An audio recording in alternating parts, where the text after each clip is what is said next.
That being said, any beef with, say, a coach where you kind of, reflect on the way he spoke to you, and you say, "Motherfucker, I'm gonna I'm gonna show him," type of deal? Anything like No, that, or try not to? it's funny because you guys had him in Philly for a long time. A lot of our refs didn't like Vino for some reason, Hmm. and he's got that squeaky voice a little bit, and He tend does. to, he tended to chirp a lot from the bench, and but I always liked Delan. I respected him. I always got along with him. Same with Tortorello. A funny story. It was he was coaching in Columbus, and Nick Foligno was the captain of Columbus.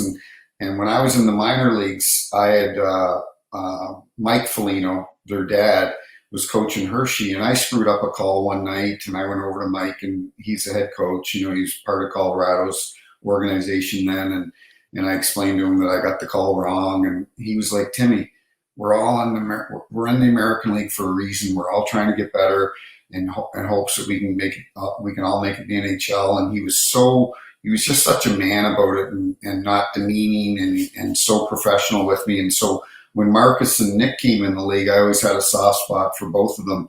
And I loved how both how they play, but Nick was the leader in Columbus. And one night I called a penalty against him in Montreal, and he goes, "You don't fucking respect me. You don't fucking respect me." And it bothered me for weeks. Hmm. And the first game that I had Columbus again was in Columbus, and we show up at the game, myself and the other three officials, and put our equipment bag in the room. And I said, "I'll be right back." And I didn't tell them what I was doing. And I go knock on Torts' door, and Brad Shaw opens the door, and I know Shawzy well, and I'm like, "Hey, can I speak to Nick?" And he goes, "Sure, come on in." And Torts is like, "Yeah, you want to speak to Nick?" And I go, "Yeah." So he goes and gets Nick, and Nick comes in, and I said, "You said something to me a few weeks ago that I didn't respect you." And I go, "I couldn't be further from the truth. You're the leader of this team. I love you fight, you score.